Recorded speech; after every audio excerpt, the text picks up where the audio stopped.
throughout history, African women have been a formidable workforce in all aspects of human endeavor. Besides being primarily nurturers of life, women have traditionally played great roles as major caretakers of the vital elements and features of nature essential for the preservation and sustainability of life on Earth. In the African rural society, women have generally been involved in forest resource gathering, processing and marketing, particularly fuel wood for domestic energy. They are leading protagonists in the use of primary products of our natural forest. Besides fuel wood and charcoal, the forest provides women with various fruits, leaves, oil and medicinal products which they sell in raw or processed form.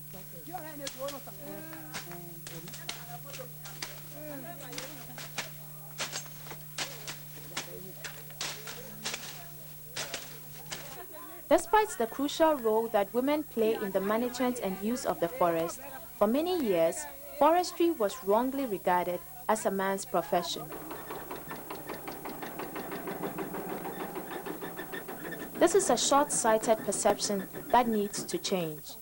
In Ghana, the awareness for change of this wrong viewpoint began on an organizational level in the 1990s, when the 31st December Women's Movement, in collaboration with Forestry Commission, started community-based projects aimed at increasing the awareness of women in forestry and actively involving them in managing the forest resource on a sustainable base through a well-coordinated reforestation program.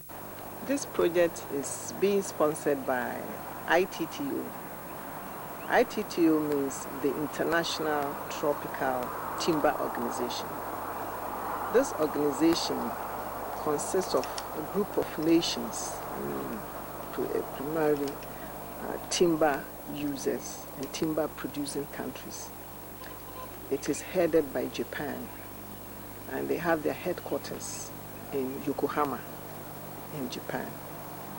Nations come together once every year, and then they look at the various areas in forest degradation, and then they try to sponsor interested groups to protect the forest and then the ecosystem. So they are sponsoring this project. The project's main objective is to support community-based tropical reforestation of degraded forest lands, which will help to improve the standards of rural women. This project initially started with introducing women to forest management. We organized a series of workshops. We invited women not only from Ghana, but we invited women also from the sub-region to attend this workshop, and then we sensitized them and expose them to the threats of the degradation of the forest. After this project, then ITTO moved into the second phase of providing skills, management skills in nursery management, plantation management to the women. It took us a lot of hard work to establish the communities, to get them to support the project. Initially, we had a lot of resistance from the local people because, the local people just go to the forest and cut the trees, for firewood and also for all sorts of activities. So moving into their communities to train them, to slow down on their illegal activity of the forest was really a setback to them, and we had a lot of opposition from them. But afterwards, explaining, educating, and sensitizing them, we got them to be with us to manage this project. Women in various rural communities have embraced the initiative and are participating actively in the reforestation program. 5 such communities are the Accra Daku, Pesiato, Ekukrutu, Ahumahumaso, and Kokronso villages in the eastern region of Ghana. Let's find out how the women in these communities are playing a crucial role in the management of the forest resource.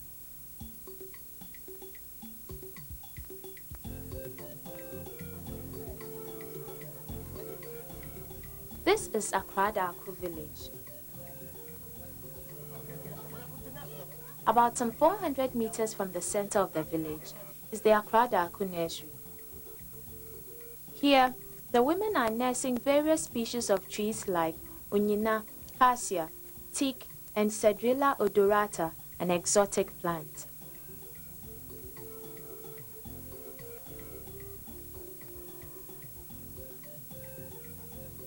Some 2 kilometers away from the nursery is the Pasiato Nursery, where similar species are also being nursed.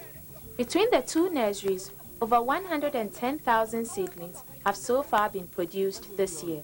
At this trend, there is great optimism that the yearly target of 250,000 seedlings will be met. This target will cover an estimated area of 250 hectares.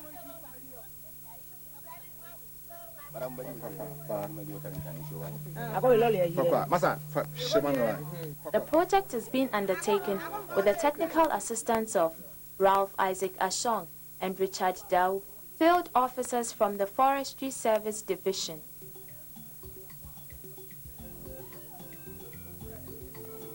A tractor has been acquired to facilitate easy movement from the nurseries to the plantation. Also, there are tanks for storage of water. Before the seedlings are taken to the plantation, they are watered by the women, especially during the dry season.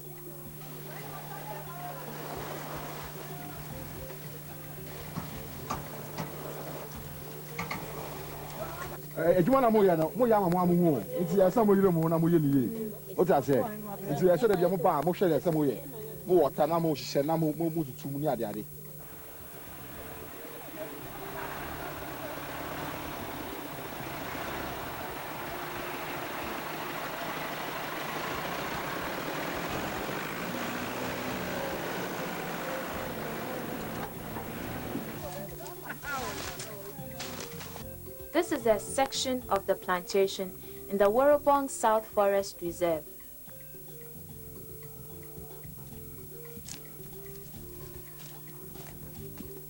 Professional instructions come from the field officers on the planting methods of the various species.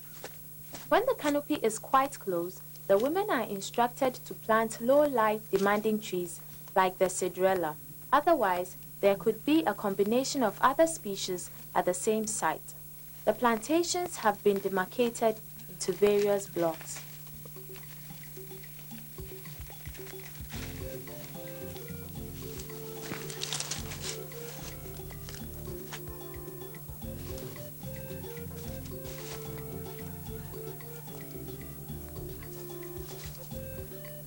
Last year, when we started, we came in quite late. We came in around June, July. That was when land preparation actually started. So we were able to do just about 77 hectares. And we had a lot of casualties. We had about 50-60% success. And this year, the timing was okay. We had workshops, trainings, and those things at the right time. And as such, everything is going on well.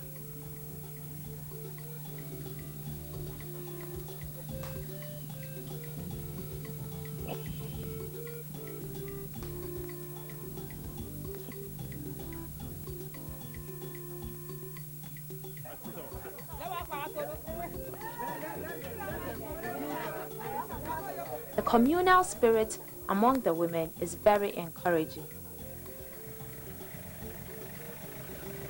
From time to time, high-profile forestry personnel from Accra visit the plantation sites to interact with the farmers and find out how the work is progressing.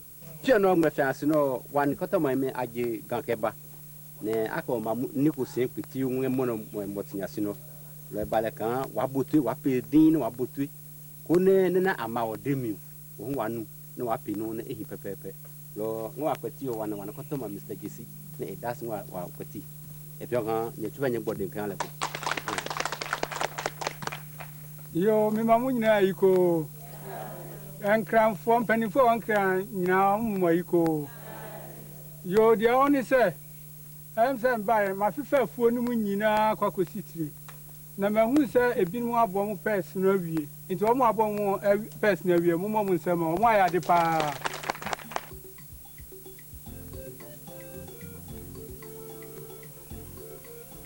We've divided our plots into blocks, of which each is around 16 hectares. And so far, we're working with about 14 blocks. We are planting different types of species on each block. We take into consideration the type of soil, maybe the type of vegetation around that area, the condition existing. Maybe if the place is fire prone, we take into consideration the type of species that we put there.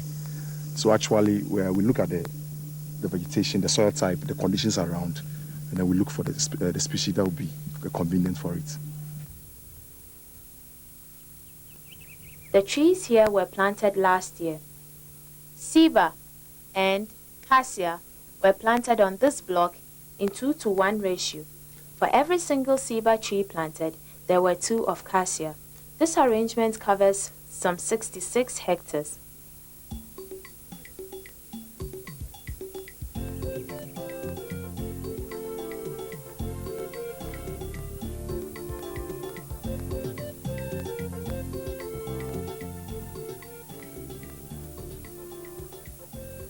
Rejoice Ahiakpor, the seedlings manager, commented on the acquisition of seedlings for the project. The movement has established 3 central nurseries in the country. We have one in Upper East. Then we have one in Central Region. The nursery there is known as Espresso. They also raise teak and the timber species that we go to collect and convey to the plantation site at Begro. And over here to the Achmota nursery, we are also raising different species. We have teak, we have emre, we have chenchen, we have fram. Then we raise them here and send them to Begro. Again, we buy from our women whom we've already given training and they've been able to establish nurseries on themselves and they are managing it. We buy it from them to give them some sort of income. We buy it from them and take to the plantation site. ITTO is providing training in terms of management skills. I mean, you need to have a little knowledge of management skills. And then also training the women to raise their own seedlings, identifying what seeds are good for nurseries. And these are the skills that the women have also acquired. We have also trained the women in trying to, separate bad woodlots from good ones. We have trained the women also to use the lesser known species, in domestic, ventures. And then ITTO is also supporting, this project not only for Ghana, but so that this project will be a test case for the ECOWAS sub-region, because especially in the timber growing areas, Cameroon, Gabon, Ivory Coast, Lomé. So we have, been interchanging ideas.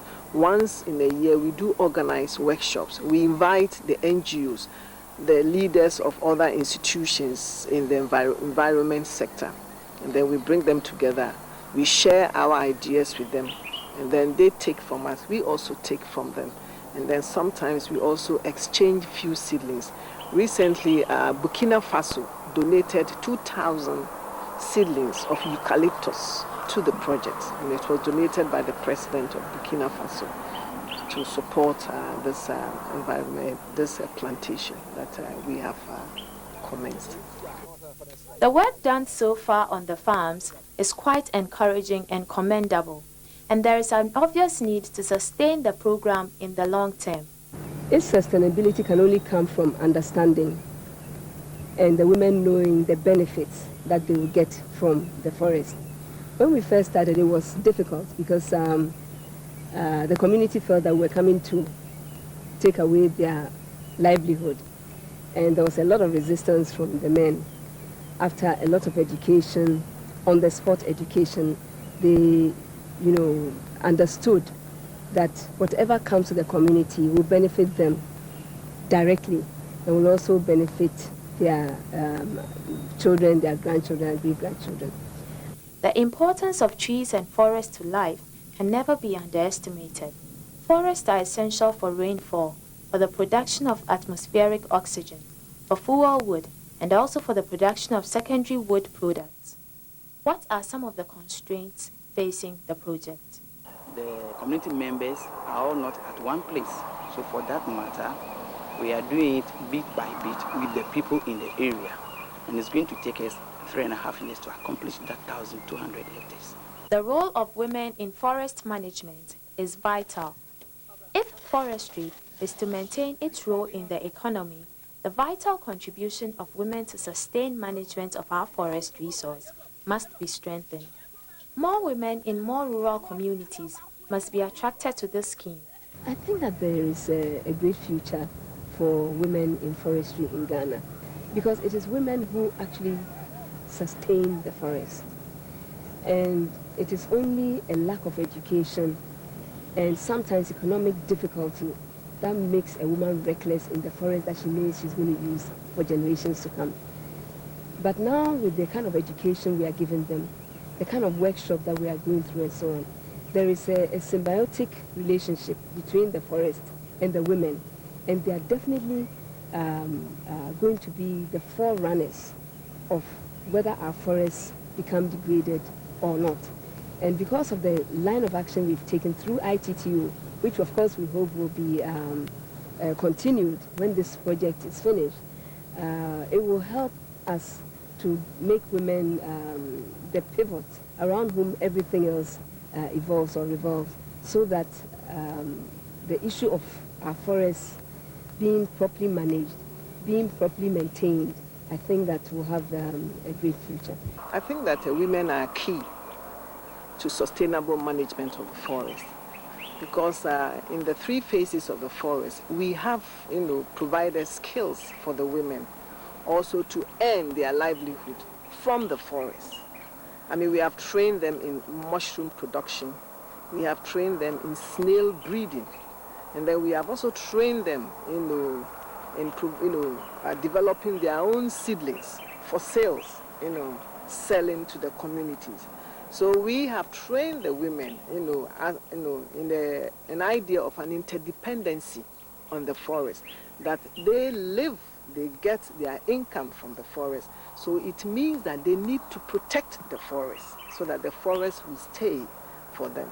And women, by our nature, we have a big heart, we are patient, we can endure, so that we will be able to take time, look after the forest, so that the degradation of the ecosystem can be minimized. The reforestation program is a global necessity. The world needs the forest for life. The world needs a forest for biodiversity. The world needs a forest for you and me.